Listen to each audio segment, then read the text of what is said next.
Друзі, дивіться, де ми. Біля Бікбену. Позаду мене Бікбен. Величезна колона. Гелікоптер зазагав, я отвічаю. Останній раз таки було рік по тому.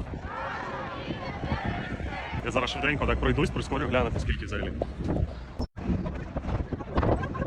Просто і так до кінця містка, просто дивіться, скільки взагалі нас.